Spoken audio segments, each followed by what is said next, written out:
Des fois, je me dis, j'aimerais bien parler avec le moi du futur, tu vois, celui qui a 40, 50 ans, et lui poser une question, juste une.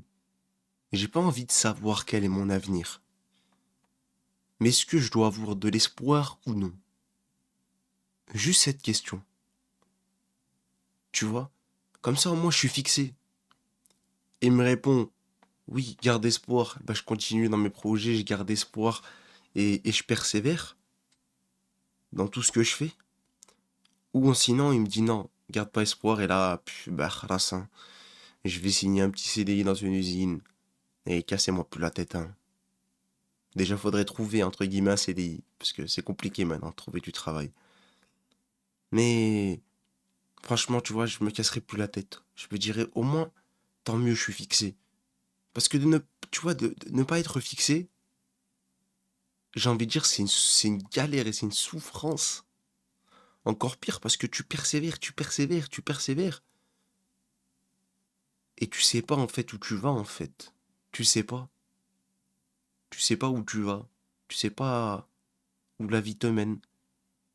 Tu sais pas, malgré le nombre d'efforts que tu fais, si ton projet aboutira. Et donc l'espoir, tu vois, c'est ce qui fait vivre les gens, mais c'est aussi ce qui tue beaucoup de gens. Dans le sens où il y en a, je connais des personnes, tu vois, pour ne plus connaître la souffrance, pour ne plus connaître la galère, ils veulent plus espérer.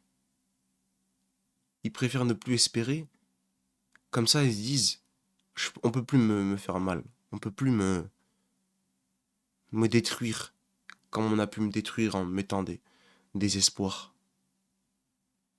Et je les comprends. Et il y a d'autres personnes aussi qui sont dans une autre mentalité, qui se disent peu importe les soucis, je préfère avoir de l'espoir. Parce que tant qu'il y a de l'espoir, il y a de la vie. Et moi, je comprends aussi ces personnes-là. Mais je suis bloqué entre les deux, entre ces deux visions. Entre voir le noir ou voir du blanc. Je suis une nuance de gris en fait. C'est-à-dire que je suis bloqué, je suis troublé. Tu vois, je vois pas. Tu vois, je suis comme dans des eaux troubles où tu vois pas à plus d'un mètre. Tu sais pas où t'avances, tu sais pas ce que tu fais. Parce que moi, l'espoir, ça m'a tué. L'espoir, ça m'a tué tellement de fois. Mais ça m'a fait aussi avancer. Ça m'a avancé comme ça m'a tué. Et donc, je suis bloqué à me dire, arrête d'espérer, fais et puis n'espère plus rien. Parce que si tu espères et que ça marche pas, ça peut te tuer. Ou continue d'espérer au contraire. Continue, parce que cela peut t'aider. Cela peut te faire avancer. Peu importe les problèmes, peu importe les galères. Et moi, j'ai une anecdote en plus par rapport à ça. Il y a pas longtemps, ça fait déjà presque un an que je cherche du travail et je trouve pas. Je trouve que des petites missions. Bon, donc je l'ai fait, hein, bien sûr. Je l'ai fait, mais je trouve pas. Et il s'avère que il y a pas longtemps, il y a peut-être un mois en arrière, je vois un de mes cousins et mon cousin, il dit quoi, il vient me voir, il me dit oh, tu travailles et tout et moi je dis non. Et, et en gros, il me dit qu'il peut me pistonner dans un boulot, dans une entreprise de livraison, parce qu'il fait de la livraison. Et moi, j'en ai fait énormément de la livraison, donc et je dis pourquoi pas. Donc il me ramène une carte, tu sais, une carte de présentation là, des entreprises avec le nom, prénom, l'adresse mail, le téléphone. En gros, je devais envoyer mon CV. Je devais envoyer mon CV à l'adresse mail indiquée sur la carte. Et c'est ce que je fais. Donc j'étais content et à la fois, je sais pas comment expliquer, mais à la fois stressé dans le sens où j'avais peur qu'en rejoignant cette entreprise, ça se passe mal et que du coup, je tue la réputation de mon cousin dans le sens où il travaille bien dans cette entreprise, il fait tout bien et j'ai peur que ça se passe mal. Mais j'ai quand même accepté. J'ai quand même fait, j'ai fait tout, j'ai postulé. Et au bout de une semaine, ils me répondent, ils m'appellent les mecs du boulot, ils m'appellent, ils me disent on vous veut en entretien, venez tel jour à telle heure et on vous prendra en entretien. Chose que j'accepte, bien évidemment. Je vais à l'entretien, un peu stressé et tout. Je vois mon cousin, il me dit va par là, tu sais, va au bureau quoi. Il m'indique où est le bureau. Et j'y vais. Et donc je vais à l'entretien, ils sont deux, tout se passe bien. Nickel. C'est clair, net et précis. En mode, t'as déjà fait, ouais, t'as déjà fait ceci, ok, ouais, ça, il me faudra tel papier, tel papier. Et il me dit, on te prend. Tu vois, l'entretien se passe bien, il me dit, on te prend. Donc moi, nickel, content, je me dis, Alhamdoulilah, j'ai un boulot. Et je me dis que j'ai un boulot, je suis bien. Et en fait, non. Qu'est-ce qui se passe? Et ben au final, au bout d'une semaine, je devais leur envoyer des papiers. Et au bout d'une semaine, et ben, on a un deuxième rendez-vous. Et là, je leur fournis des papiers. Tu vois, je devais leur fournir des papiers. Donc, pour moi, encore pareil, tout se passe bien. Je crois tout se passe bien, mais non. Mais non, tout se passe pas bien. Je lui fournis mes papiers, casier judiciaire vierge, tout bien. Tu vois, je me dis, Alhamdoulilah, je vais signer le contrat et tout. Je commence à l'annoncer à la famille et tout. Parce que je me dis, c'est bouclé. Le mec, il m'a dit, il me veut et tout. Il m'a demandé mes papiers pour signer pour le contrat. Donc tout est bon. Et ça, c'était un jeudi. Et il me dit, je te rappelle lundi pour le compte pour signer le contrat. Et que tu commences. Et je dis, pas de souci. Donc moi, j'ai un week-end, jeudi, vendredi. Voilà, je profite. Je fais des lives, je fais un peu de tout. Tu vois, je profite, je fais des vidéos. Tu vois, j'essaie de prendre de l'avance, parce qu'après que le travail, ça sera compliqué. Et lundi, il m'appelle pas. Je me dis, c'est pas grave, il m'appellera dans la semaine. Mardi, non. Mercredi, non. Jeudi, non. Vendredi, il m'appelle. Jeudi ou vendredi, je me rappelle plus, mais il m'appelle jeudi ou vendredi. Et il me dit, ouais, allô, ouais, ouais, Lashraf, désolé, on peut pas te prendre, en fait, les RH, ils veulent pas, parce que t'as déjà ton cousin là-bas. Mais tu sais, des raisons de merde. En gros, il m'explique une raison de merde, il était gêné, il était un peu embarrassé, le mec. Parce que lui, il avait donné sa parole, et ça se voit que c'était un mec qui me voulait, en vrai. Il était pas méchant, il était gentil, lui, il me voulait. Donc je me dis, mais Alish, je dis, j'ai pas le boulot, mais Alish, d'un côté, je suis content, d'un côté, je suis triste. Je me dis, j'ai pas le boulot, mais d'un côté, au moins, je peux pas salir la réputation de mon cousin, parce que vu que je travaillerai pas là-bas, je salirai pas la réputation de mon cousin. Donc je suis déçu quand même, parce que je l'annonce à la Madrid et tout ça, mais je me dis, au niveau de ça, je vois le bon côté, je dis, Alhamdoulilah. Et donc, qu'est-ce qui se passe? Eh ben, tu vois, c'était un espoir, mais ça va encore. C'était pas un grand espoir.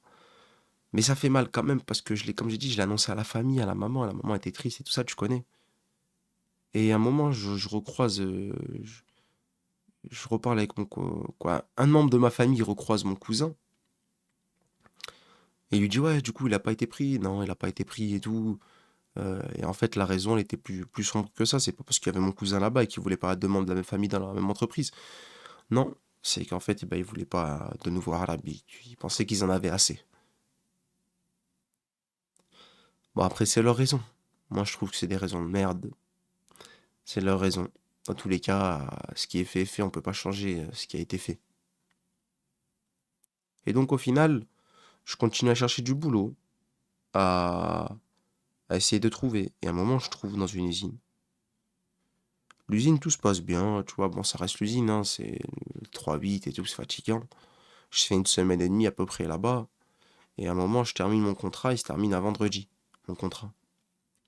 Et ils voulaient me prolonger pour la semaine d'après. Sauf que la semaine d'après, ils me voulaient que 2 jours, jeudi et vendredi. Et jeudi un matin et vendredi un après-midi. Je dis, ah non, ils me veulent 2 jours et en plus ils me font 2 jours séparés. Non, ça me va pas. Donc j'accepte quand même au cas où, je me dis si j'ai rien, ben au moins j'ai accepté, au moins j'ai une mission. Et donc je me mets à chercher. Et tiens, à côté de mon boulot, il y avait une agence d'intérim. J'y vais pas trop souvent parce qu'ils me proposent jamais de boulot, mais j'y vais quand même. Et je me dis, bah tu sais quoi, je terminais, je faisais 5h, 13h. Et je lui dis, bah après le boulot, j'y vais. Vu que j'avais appelé là, tu sais, le boulot pendant ma pause pour savoir est-ce que la semaine prochaine ils me prolongeaient, ils m'ont dit 2 jours, donc je lui ai dit, bah tu sais quoi, j'irai à l'intérim après le boulot.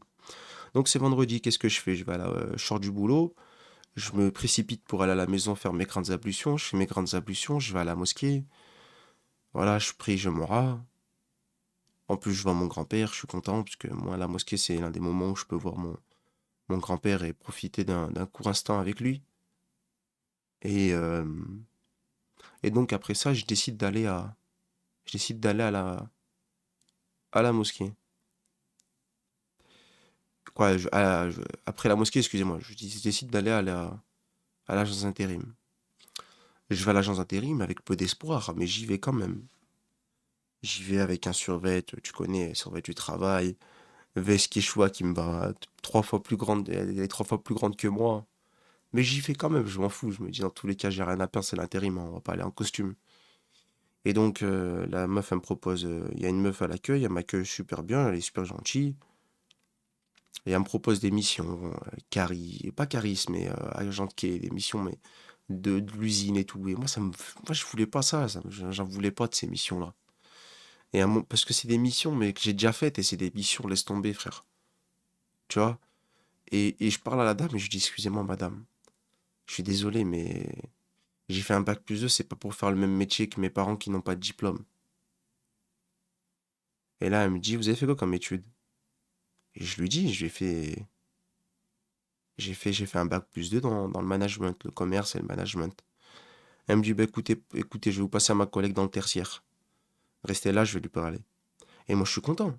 Moi, je me dis, tertiaire, je pense, au début, j'avais oublié c'était quoi le tertiaire, je pensais que c'était le truc Zama, les trucs de livraison. Donc, je suis là, content et tout. Je dis, oh, alhamdoulilah, alhamdoulilah, là, je vais avoir un boulot de livraison et tout. Elle va m'arranger et tout, je vais être bien. Et au final, que nenni. C'est du commerce, c'est les chargés de clientèle, tout ça là. Donc je vais dans le bureau, la meuf elle m'accueille, super gentille, elle me dit asseyez-vous, tout ça. Moi tu connais, poli, je parle correctement, je sais m'exprimer. Donc je parle et tout avec elle, elle me demande mon parcours, je lui explique un petit peu et elle parle et tu sais, elle prend le temps de parler avec moi. C'est une première fois qu'une personne prend le temps, tu vois, de connaître un peu l'humain. Et donc je suis choqué et content. Donc je parle et tout ça, elle me dit écoutez, moi je vois que vous n'êtes pas comme les autres intérimaires, c'est-à-dire que ceux que je vois la plupart du temps, ils ont un peu rien à foutre. Vous, voilà, vous êtes poli, vous êtes respectueux. Tu connais, parce que moi, quand j'arrive dans le bureau, je demande est-ce que je peux m'asseoir. Tu vois, la politesse, c'est vraiment la politesse jusqu'au bout. Et elle me dit, bah, écoutez, moi, j'ai envie que vous retournez dans le tertiaire et j'ai envie que, voilà, vous trouvez un poste dans des bureaux. Et moi, là, oh, content de ouf. Content de ouf. Je me dis, attends, un boulot dans les bureaux, j'ai mes potos tous mes potos à moi, ils travaillent dans des bureaux. Tous ceux que je connais, même les gens de mon quartier, la plupart ils travaillent dans des bureaux. Moi, je me dis, alhamdoulilah, peut-être que c'est enfin ma chance. Alhamdoulilah, tu vois, je vais aller dans les bureaux, je vais arrêter. Fini, dans ma tête, c'était fini l'usine, fini les galères d'intérim, fini tout ce bordel. Et elle me dit, écoutez, juste la condition, il faut que vous me fassiez un CV. Moi, dans ma tête, je me suis dit, mais qu'est-ce qu'elle me raconte, moi, le CV, je te le fais là, si tu veux. Viens, je te le fais là, cousine. Et je dis, ouais, il n'y a pas de souci, lundi, première heure, vous avez le CV directement sur votre boîte mail. Puis-je avoir votre mail, s'il vous plaît? Elle me donne sa carte, elle aussi. C'est la carte d'intérim, ça, avec le nom, prénom, comme j'ai dit là, avec le téléphone, l'adresse. Et elle me dit envoyer à cette adresse-là et tout content. Je ressors du bureau et tout. Et elle me dit, bah écoutez, avant que je ressorte du bureau, elle me dit, écoutez, moi j'ai peut-être un boulot pour charger de clientèle dans telle entreprise. Donc voilà, faites-moi bien le CV impérativement. Moi je vais essayer de les contacter pour vous proposer à eux. Et moi je dis quoi? Je suis content. Je dis, ouais, y a pas de souci. Lundi première heure. Merci, au revoir. Au revoir, je sors du truc. Trop content. Et je suis à deux doigts d'aller tourner une vidéo et de dire, ah, les gars, gardez espoir, c'est important. L'espoir, ça peut vous faire avancer. Regardez, moi je suis là, j'ai galéré, vous savez que j'ai galéré, mais là, alhamdoulilah, regardez, je vais dans les bureaux, je vais travailler dans les bureaux. Et en fait, la vidéo, bah, je la fais pas parce que ouais, j'avais pas le temps. J'ai quelques petits trucs, ça fait que j'ai pas eu le temps de la faire. Je me suis dit, vas-y, je vais la faire plus tard. Et au final, je l'ai bien fait de pas la faire, cette vidéo.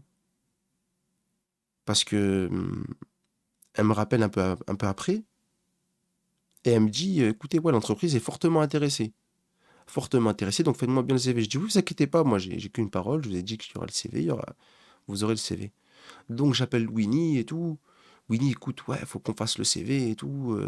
Vas-y, faut qu'on fasse le truc. Donc le week-end, on sort, avec Winnie, on fait un petit resto.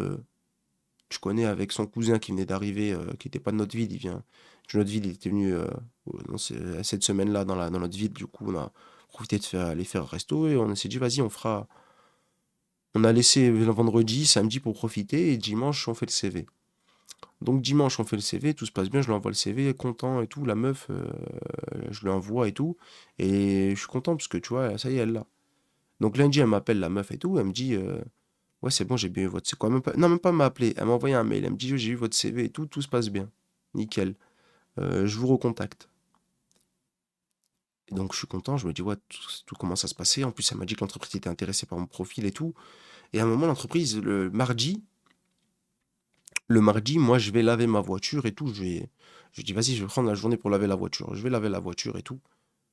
Et entre-temps, je cherche rien parce que pour moi, c'est presque acté, entre guillemets. Rien n'est acté dans la vie, mais je me dis, ils sont intéressés par mon profil, juste assuré et puis c'est tout.